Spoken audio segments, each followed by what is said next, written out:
Hey everybody, welcome to Obscurities in miniature. And boy, do I have something that is definitely obscure, but not necessarily miniature. This is, if I understand correctly, the Incarnation MU2 White Shark number 14 Erika from Xinshi Hobby. Yeah, that's a mouthful. So, I know it's an MU2 because you can see it right here. And somewhere I found the White Shark designation online. But this thing comes to us from a TV show, actually. I believe it's a TV show, or at least some kind of a show. I know it's on Netflix in other parts of the world. Not mine, naturally. It's called, like, Spirit Cage Incarnation or something like that. But the kit itself is a very interesting-looking powered armor suit, and this is 1/12 scale, which is kind of the scale we see a lot of the girly mecha models, you know, like the 1 minute sister kits, you know, all the Kotobukiya stuff, all the various Chinese mecha musume models, like from MS General, Eastern Model, the ATK girls, all that stuff tends to be 1/12. So this is right in scale with that. Absolutely massive. Let me see if I can at least get a picture of the cover art. Quite cool cover art. This is a huge box, like larger than some of the Master Grade models I've built. Got here a little banged up, but I can't complain about that too much. I got mine through Shozi, or Gundam, their kind of more mecha-oriented version, and this is filled to the brim. Some kind of clarification instructions. That is a lot of decals. Oh boy. Is it 2 sheets or 1? I can't tell. Maybe it's just 1. Holy crap. Well then. I don't think you're going to get to see it with all those put on. Hate to break it to you folks. No idea what that is. Okay, we get stickers of these at least. That's kind of nice. There's still a lot there. Still a lot of stickers. At least you get the option of whether you want to do stickers or decals. And another clarification. Okay, I don't know what all these pieces are. I can't read Chinese. At least I can bumble my way through Japanese and ask the family. But this is, I'm on my own. Alright. Let me see how many runners we got here.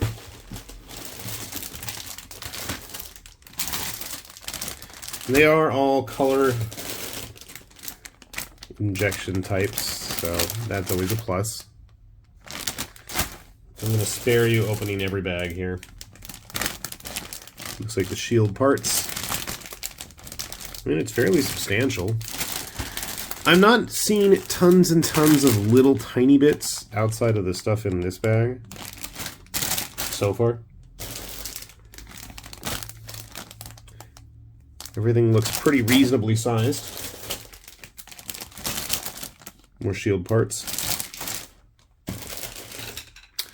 Spoke too soon, obviously. This is doubled up, whatever it is. Maybe it's for the Gatling gun. I wonder if it has a stand included. Okay, we've got a rubber piece for the ammo. It looks like the backpack for the ammo. Still pulling stuff out.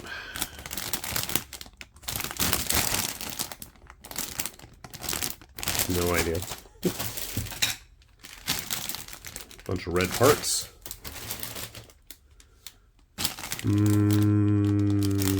Not sure.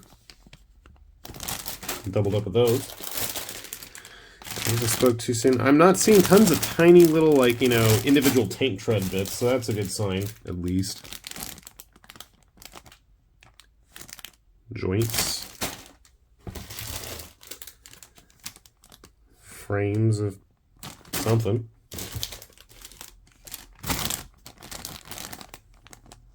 These look like those parts they were showing on the other one. I think I had... Oh, okay, yeah.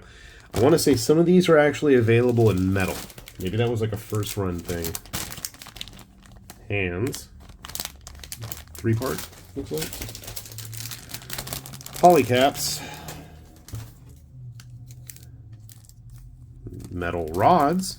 Maybe not metal, rubber rod things. Some clear parts and some more. That looks really thin. I gotta be careful with that. And then, oh goody, this looks like it's actually metal.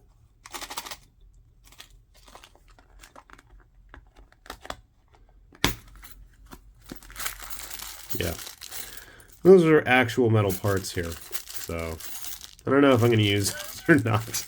Might make it look nice, but this is going to require enough work as it is. My God. Well, at least I'm going to get my hobbying time in with this kit. Let me get everything out of the way here. Shiny stuff. Why don't we take a look at the actual instruction manual? Zoom. Looks like background stuff. Schematics. So there are a couple more of these kits. I want to say there's like 4 of them. Is this the same as this guy? It might be. So I'm assuming this is what we're going to be building here. Based on that's all the artwork. There is our Erika, I guess, our pilot.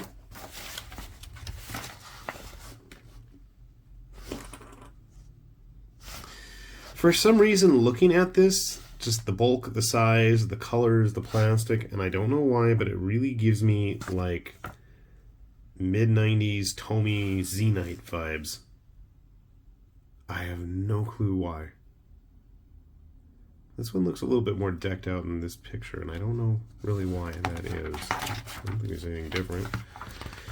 Alright, we got our sprues all laid out here. We've got a bunch of directions. There's some stuff you can scan if you really want. I don't know where that's going to lead us. It might be helpful.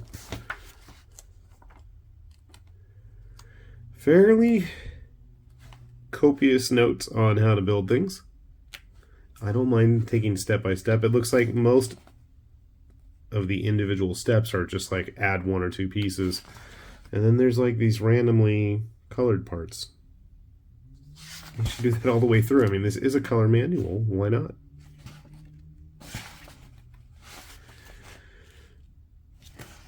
Well, it doesn't look too bad. Now that, on the other hand, that does look kind of bad. Does that have the numbers? Oh boy, over 150. Oh well.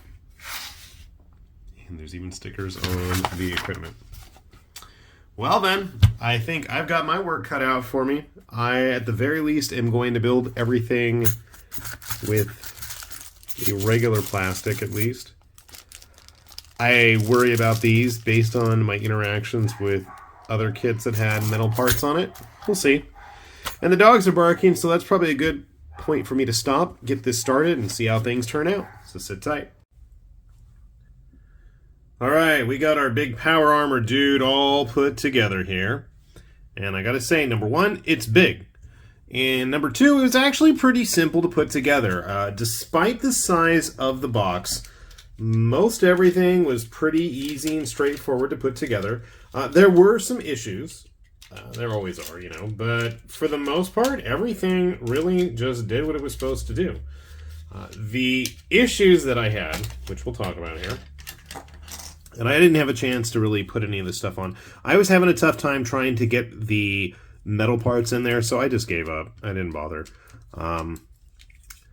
So he's got these weird sliding legs, but they don't really lock. And I'm not really sure why they need to slide in the first place. There's these weird plastic coverings. Now, I wasn't aware of that, and I mean, I looked at the instructions and looked at trying to figure out what that was all about. But you can see here, it almost looks like a plastic bag, and it's basically just supposed to be a joint covering. And then he's got these weird wire cables that aren't really attached to anything, but kind of sit in both the arm and the upper and lower arms there. And I don't know if I cut it too short, if I was supposed to leave it as is. I'm really not sure. So they don't really serve any purpose to it. So no harm, no foul. I feel like his legs stick out a little bit too much. I do like the pistons in there. I thought that was a nice touch. All of the wiring and piping everywhere is really cool. There were a couple of extra pieces that you can actually take all the whole foot off and have like these little roller dash wheels under there, but it just seemed like way too much work and he didn't really seem to balance, so I didn't bother. Let's see what else. So you have this interesting opening cockpit, but then there's nothing in there and there's nothing to put in there. I don't know if there was a plan originally to make extra stuff to go inside. I don't know. Yeah, so this is what happens. Unfortunately, he didn't come with a stand either, and he's very top heavy, so you got to get a really good pose there to keep things nice and sturdy. Which leads me to his weapons. Now, his weapons, he had all these weird little plugs here, and the parts didn't really fit right, and they were very kind of unnecessary and superfluous, so I was like, let's not bother. No, the belt of the ammunition actually fits into his pack, but I'm not going to bother because it's way too heavy. And you'll notice I have an extra hand on here. This hand will not hold it. It just, why not? Let me give it a shot here.